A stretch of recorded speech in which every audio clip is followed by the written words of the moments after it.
The Ink That Never Dried, a Nero printing ghost story. Chapter 1. Welcome to Nero.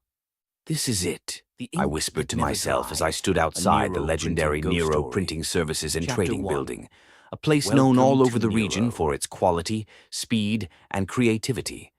But seeing it in person, it was old, really old. The wooden sign was cracked. The building's corners were stained. There was this faint metallic smell, like dried ink and something else. "Bro, you sure this is the place?" Christian, one of the other interns, asked as he parked his motorcycle beside me. Kim joined us moments later, removing her helmet. "It looks like it hasn't been renovated since the Marcos era." Still, we pushed the door open, a loud creak echoing as we entered. "You're the new interns," a voice called out. From the production floor, a man with ink-stained hands approached. He wore a Nero apron and an easy smile. "I'm Brix, head of production.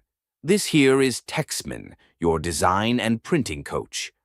Texman, with glasses too big for his face and a pen behind each ear, gave a lazy salute. "Welcome to the chaos, kids."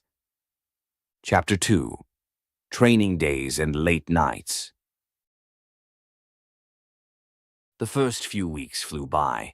We learned to operate screen printing frames, prep DTF films, troubleshoot sublimation prints. It was intense but exciting. Brix was strict but fair. Texman, more of a chill genius. One night, we stayed past 10 p.m., finishing a 200-piece rush job. Christian stretched his back. "If I see one more tank top, I'm going to print it on my forehead." Kim laughed. "You're just mad 'cause Brix rejected your layout 3 times. That's when we heard it. A loud, deep wah from the old industrial printer in the corner, one we'd never seen anyone use. Texman froze. "Who touched that?" "No one," I said. "It just started by itself." We walked slowly toward it.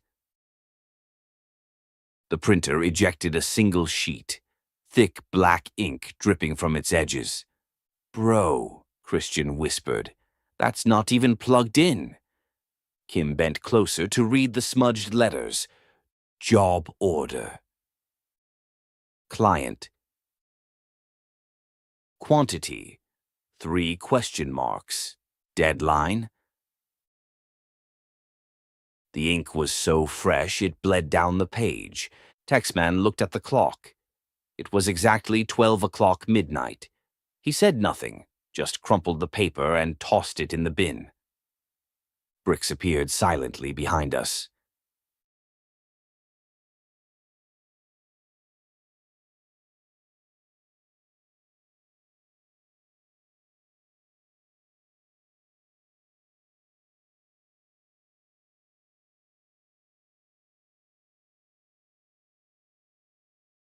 "Go home," he said.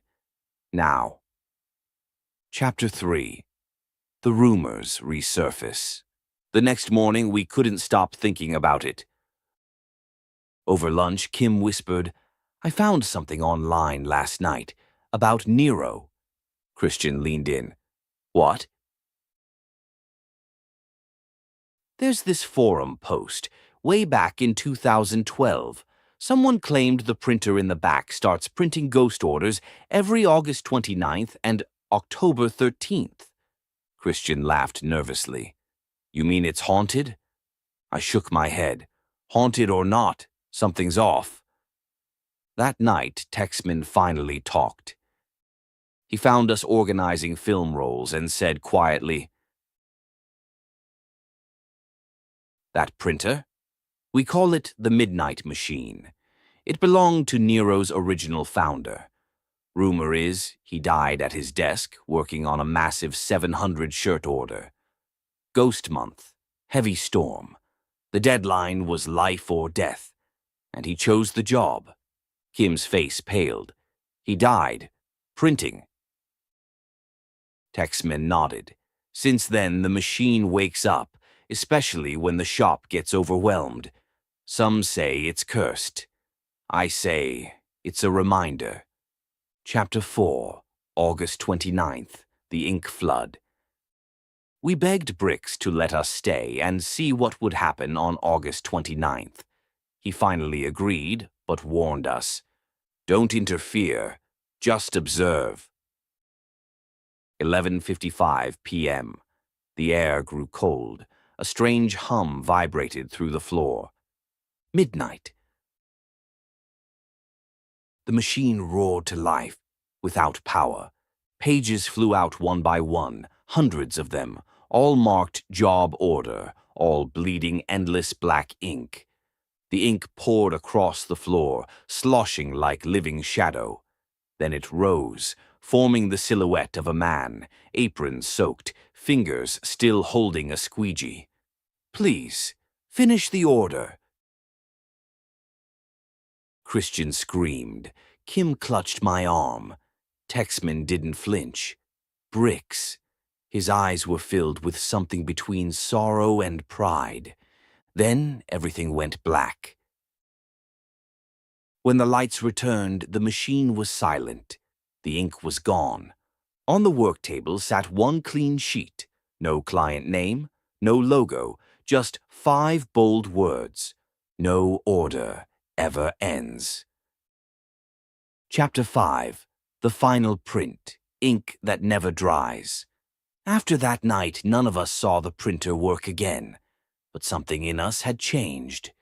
We realized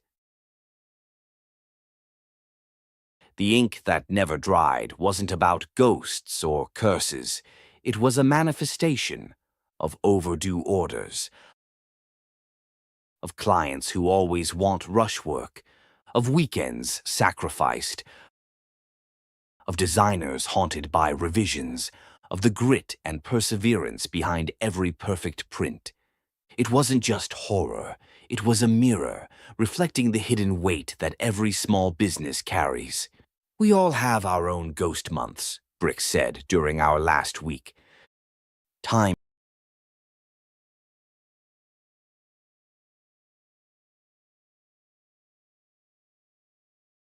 when orders pile.